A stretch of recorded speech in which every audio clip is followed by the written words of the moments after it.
और हमारे आदर्श छात्राएं, हमने कल प्रस्तुत कविता पढ़ी। इस कविता का नाम है जरा प्यार से बोलना सीख लीजिए। इस कविता को आप सभी लोगों ने बहुत ही अवरोहित मधुर सुर में गाने का प्रयास किया, इसलिए मैं आप सभी को बहुत बहुत बधाई देता हूं। आज हम प्रस्तुत कविता के जो कवि हैं रमेश दत्त शर्मा जी, इनका परिचय भी हमने कल कर लिया है और आज जो ये कविता है, इस कविता का भावार्थ हम सुनने वाले हैं। तो सबसे पहले कविता का जो नाम है जरा प्यार से बोलना सीख लीजिए, इस शीर्षक का हम अर्थ जानने का प्रयास करेंगे। शरीर का सबसे महत्वपूर्ण अंग कौन सा है? वाणी, अर्थात जीभ। जीभ को भी हम वाणी कहते हैं। ये हमारे शरीर का सबसे महत्वपूर्ण अंग है, जिसे हम जुबान भी कहते हैं। क्या कहते हैं? जुबान भी कहते हैं। ये सबसे महत्वपूर्ण है, सबसे अच्छी खासियत इसमें है, लेकिन यही जुबान सबसे बुरी भी है ना?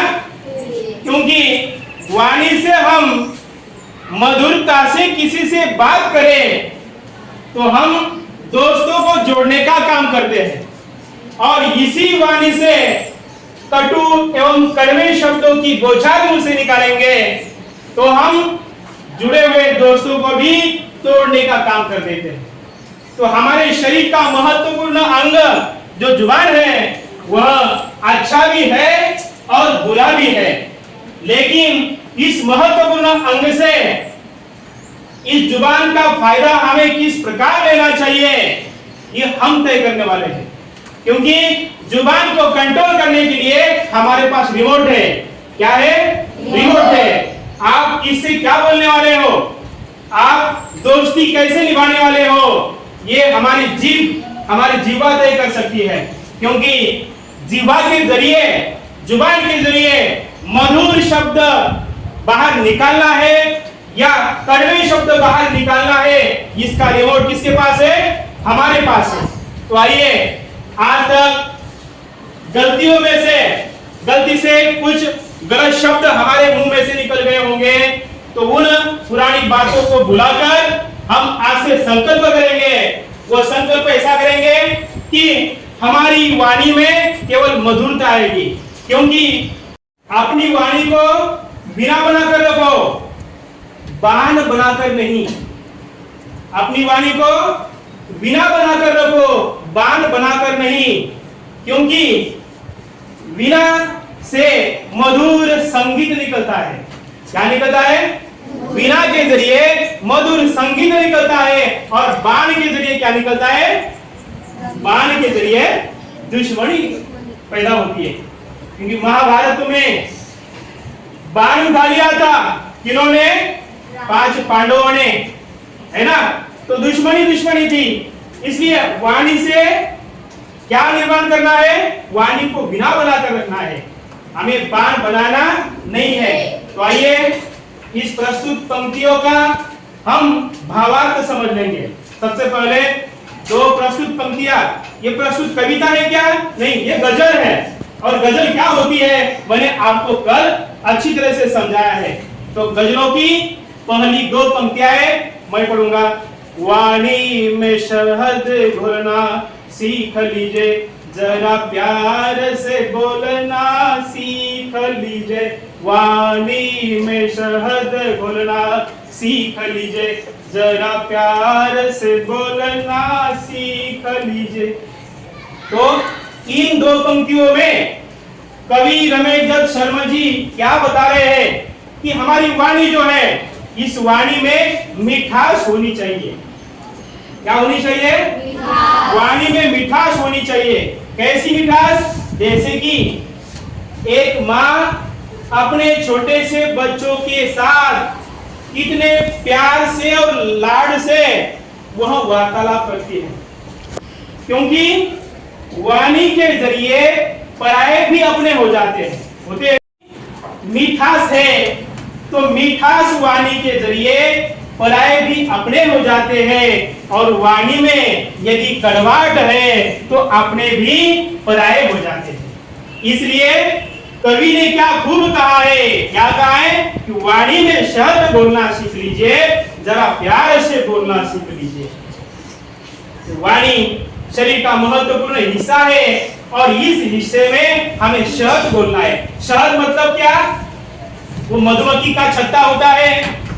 वो मधुमक्खियां अलग अलग जगह जाकर फूलों के माध्यम से फूलों का मधुर रस वह छीलकर उसमें से निकाल कर लाती है और अपने मधुमक्खी के छत्ते में भरती है। इसलिए अपने छोटे छोटे बच्चों के लिए, तो हमारी भी माँ हर छोटे बच्चों को उस बच्चे की वाणी में मधुरता आए, मीठास आए, इसलिए माँ जो है अपने छोटे से बालक को बहुत ही लाड से, प्यार से, मधुर वाणी से बातें करती है। केवल माँ नहीं, घर के जितने सदस्य होते हैं वो सभी लोग मधुर वाणी में छोटे बालकों के साथ वार्तालाप करते हैं, बातें करते हैं। आगे दो पंक्तियां इसकी, इस गजल की। चुप रहने के यारो बड़े फायदे हैं, जो वक्त पर खोलना सीख लीजिए, जरा प्यार से बोलना सीख लीजिए। तो इस दो पंक्तियों में कवि रमेश दत्त शर्मा जी क्या कह रहे हैं कि चुप रहने के क्या है, फायदे हैं। और वो फायदे कैसे हैं? हमेशा बोलना जरूरी होता है क्या? नहीं। तो कभी कभी क्या करना चाहिए? चुप रहना। आपके साथ ऐसी घटनाएं भी घटी है ना, तो इसलिए चुप रहने के बहुत सारे फायदे हैं। कभी चुप रहना बहुत बड़ी समझदारी का काम होता है। चुप रहना बहुत बड़ी समझदारी का काम होता है, क्योंकि कौवा और कोयल इन दोनों का रंग कैसा होता है? काला होता है ना। लेकिन कौवा और कोयल में आप दोनों में से किसे पसंद करते हो? कोयल को। क्यों? क्योंकि उसके वाणी में मिठास होती है, मधुरता होती है। क्योंकि कोयल जब कान लेकर गाती है, कुहू कुहू, उसकी वाणी में मिठास होती है, मधुरता होती है। जबकि कौवा और कोयल दोनों का रंग काला है, फिर भी हमें कोयल पसंद है। क्यों पसंद है? क्योंकि उनकी वाणी में मिठास है। सब लोग पसंद करना चाहिए, हमें सब लोग लाइक करें, ऐसा आपको नहीं लगता क्या? तो ऐसा हमें करना चाहिए, हमें कोई पसंद करना चाहिए, हमें लाइक करना चाहिए, हमें अच्छा करना चाहिए, कोई भी हमें बुरा नहीं कहे। इसलिए हमें कोयल की जगह लेनी चाहिए या कौवे की जगह लेनी चाहिए? आप कौवे हैं या कोयल हो? है ना, बिल्कुल सही।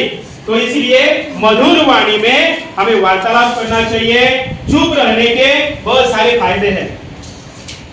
अगली दो पंक्तियां हैं, इनका भावार्थ हम सुनेंगे। क्या कहा है कवि ने? देखिए, कुछ कहने से पहले जरा सोचिए, ख्यालों को खुद तोड़ना सीख लीजिए, जरा प्यार से बोलना सीख लीजिए, वाणी में शहद घोलना सीख लीजिए, जरा प्यार से बोलना सीख लीजिए। क्या खूब कहा है कवि ने। क्या कहा है? कुछ कहने से पहले जरा सोचिए। कभी भी कुछ कहने से पहले जरा सोचिए, ख्यालों को खुद तोड़ना सीख लीजिए। जो बात हम बोलने जा रहे हैं वह बात सही है या गलत है, यह सबसे पहले हमें तय करना है। क्या करना है? तय करना है। क्योंकि कभी कभी क्या होता है, हम जो बोलने वाले हैं वो सामने वाले व्यक्ति को गलत भी हो सकती है। गलत शब्दों का हम इस्तेमाल करें तो दोस्ती में दरार आ जाती है, आती है नहीं? और वो दरार कैसी होती है? एक धागा होता है, एक उदाहरण के जरिए मैं आपको समझाऊंगा। एक धागा होता है, प्लेन धागा होता है। वो धागे को हम यदि तान देकर खींचे, करिए ना, तो तान देने से क्या होगा, खींचने से क्या होगा, टूट जाएगा। यानी दोस्तों में यदि हम तान देंगे, गलत शब्द का इस्तेमाल करेंगे, तो धागे जैसे वो दोस्ती हमारी टूट जाएगी। बाद में हम उस दोस्त को कितना भी मनाएंगे, प्यार से बोलेंगे, मधुर वाणी से बात करेंगे, दोस्ती तो जुड़ जाएगी। जैसे धागा जुड़ता है, कैसे जुड़ते हैं, धागे को गांठ बांधते हैं, और गांठ बांधी हुई धागे को यदि हमने दो तरफ से पकड़ के देखा तो बीच में क्या दिखेगी, गांठ दिखेगी। बिल्कुल वैसे ही दोस्ती में भी धागे समान गांठ दिखेगी। पहले वाली दोस्ती रहेगी क्या, बिल्कुल नहीं रहेगी, कतई नहीं रहेगी, उसमें दरार पड़ जाएगी।